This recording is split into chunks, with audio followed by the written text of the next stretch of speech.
Morse is a visualizer that works in conjunction with EQL to provide users with a simple and intuitive method of interacting with data in an RDF database. The output of all Morse interactions is Sparkle, which is then available to be used by any other Sparkle-based tool. The Morse screen contains several areas. On the left, Morse shows all the entity types that exist within the namespace. In this case, it contains the two entity types that we created via EQL. If no icon is associated with the entity type, as displayed here, Morse allocates a default icon. The central section is a stack of workspaces or whiteboards, which can be used to create entity instances, define links between the instances, or display the results of queries. The right-hand side of the screen shows the data properties of the entity in focus.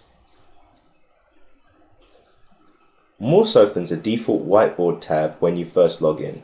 Additional tabs will be created for formulating queries and returning the query results as described in the video Morse 2. To create an instance of an entity, we drag the entity type icon to the workspace.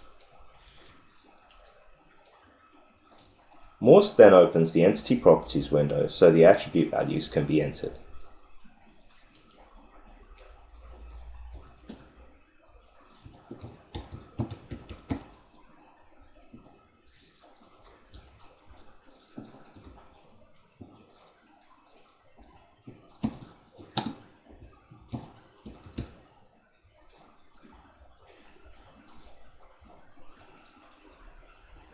The Entity Properties window contains an additional field, Label, which will always be created so that a visual identifier can be provided for the entity instance.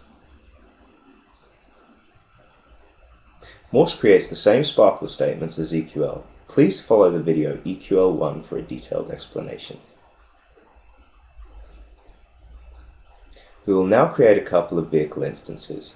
We drag the vehicle icon to the whiteboard and enter the relevant details.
While in EQL, we created a link type called hasEngine. We are now going to create an instance of that link between the Mercedes and its engine. The hasEngine link was created as directional, meaning that the vehicle has an engine, not the engine has a vehicle. As a consequence, we need to initiate the link from the vehicle entity.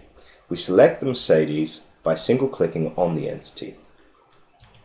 Morse displays handles on the four corners of the icon.